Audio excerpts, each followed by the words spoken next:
สบายดีสบายดีเฮ็ดหยังน้องมื้อนี้เนาะเฮ็ดหยังน้องมื้อนี้ โอ้ย เนาะ เห็ดอาหอนี่ให้หลาน ห่วยคือมีเฮโง่เนาะ บ่มี เฮ็ดอีหยัง อันนั้นน่ะแฮนโรนี่นะ แฮนโรโอ้กินอาหารญี่ปุ่นบ่นี่ อีปุ่นมัน ญี่ปุ่นบ่ เลย ญี่ปุ่นโอ้ เฮ็ด เบิ่ง ให้ห ฝี ลา มือน โอ้ขากนอนเนาะโอ้ฝีมือเพิ่นได้นี่โอ้มื้อนี้กินชูจิบ่ บ่มีแห้งเฮ็ดปานใดมันก็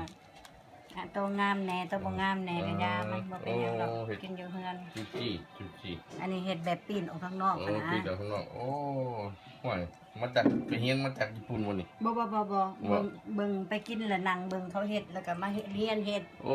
ดีเนาะ เฮ็ดผิดเฮ็ดถูกเอาเข้ากันนะเข้ากับหุงใส่นั่น เอ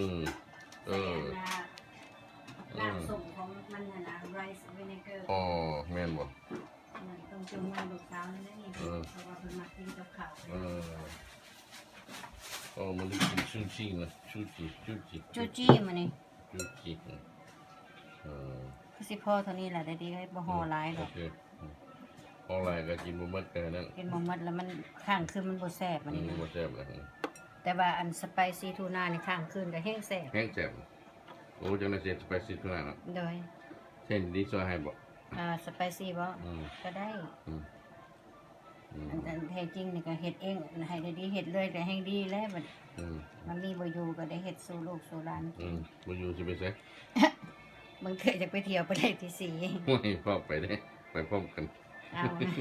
ใจก็อยากให้ไปพร้อมกันแล้ว ไป สิ พร้อ ได้ มกัน สิได้มีผู้จูงมือนี่ ต้องกัน อยาก กันเล เป็ ย นอยากเป็นเหมือนคนที่เธอจูงมือ ว่าซั่นซะ สละละ สะละเอาเฮ็ดมึงเด้อ ก็ อืม บางเทื่อก็คือว่าหั่นแหละก็แบบเว้าหั่นแหละบางเทื่อก็งามบางเทื่อก็บ่งาม ก็แล้วแต่ มันงามอยู่แล้ว คนงามเห็ด คนงามเฮ็ด คนงามเห็ดมันก็งามอยู่แล้วว่าซะแล้ว สละละ สะละอืม นี่ก็ปี โอ้ นขึ้นมา ขัดเนาะ เอา ห่วย มา พอ ใส่ ไป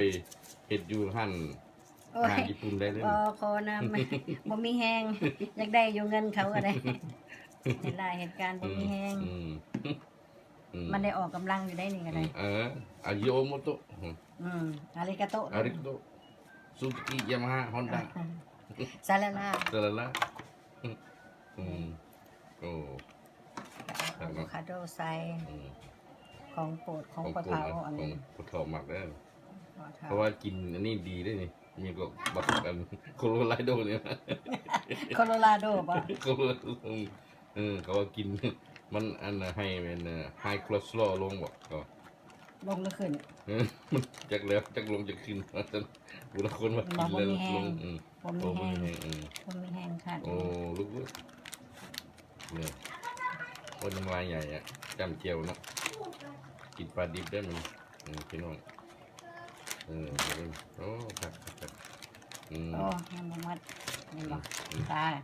นอกจากอันนั้นแล้วก็ตาก็ยังบ่เห็นหงอีก มันเป็นบรรยากาศ มันตาก็ไปนั่งเต็งซะแล้วก็ได้นั่น